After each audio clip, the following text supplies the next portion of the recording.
Watching what happened to Thug Life by Kamal Hassan and Vidamuyarchi by Ajith Kumar, a few questions arise.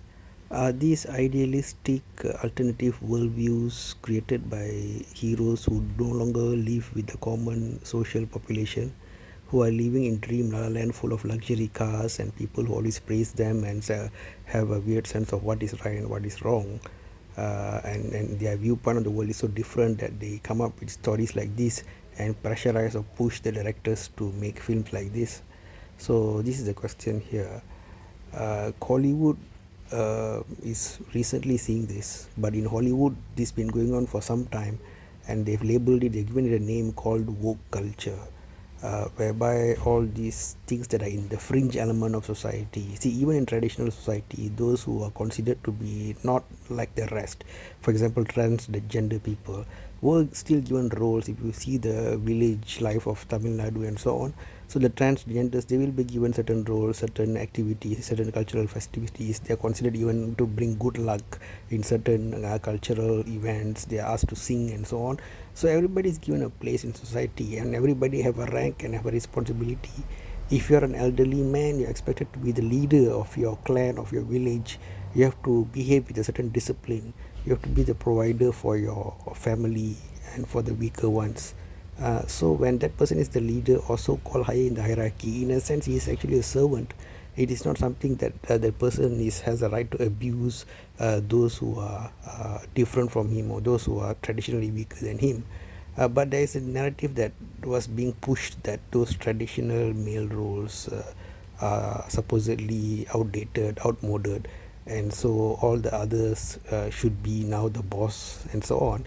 And literally they've pushed the male to the last in the line. If you go to any mall, any bus stop and all, you will have all these women's only buses and women's only this and that. And would you anywhere see anything that gives the males a kind of a respect? Not in the modern world. For the modern society, all males are gangsters, thugs, villains, rapists. If there's any event happen randomly here and there, it's made into a big title in the newspaper, in the media and so on. So that movement is what's called as woke culture. There's this needle moving to one whole extreme side, as if men are the villain, traditional male roles are being usurped or whatever you want to call it. So along that flow, they say some billionaires are financing this. If you go very deep into Hollywood, they have all these stories about even like black men wanting to be heroes going up the rank, have to wear some kind of a female clothing in the film and all weird kind of things. You can see some Cat Williams interviews in YouTube about all these kind of things. So let's not go too deep into Illuminati and all those one world government and all those agenda setting by certain billionaires who are trying to pump culture into going in a kind of a weird weakling kind of a direction, rather than the traditional male female both being equal partners in the journey of life kind of path, right? But anyway, moving away from Hollywood, the question now is, this so-called millions of dollars or influence or way of thinking, are these invading Kollywood now? When recently we saw this so-called rebellious filmmaker Paranjit make a LGBT kind of film, and they pump this film into youngsters' mind. How will their thinking be? I mean, in ancient times, in traditional times, when people had any kind of, as I said, either anatomically in terms of transgenders or any kind of mental sexual perversions, everything had a way to be managed and solved, either spiritually or through laws and so on. But now it seems like they are trying to make the exception to be the norm, to be championed and so on. So that's the thing, Ranjit, and many of these people who think that they're very smart and traditional is boring or outdated are bringing these concepts. So Natchathiram Nagiradu was that attempt by Ranjit to subvert traditional and healthy, because see, movies were supposed to be about common men and women rising up to their biggest potential. That's one way of movie making. You see films of Bruce Lee, you see MGR films and all that, where a man tries to be the best he can be, or even somebody who's very flawed but trying to do the right thing, maybe Basha by Rajinikanth, for example.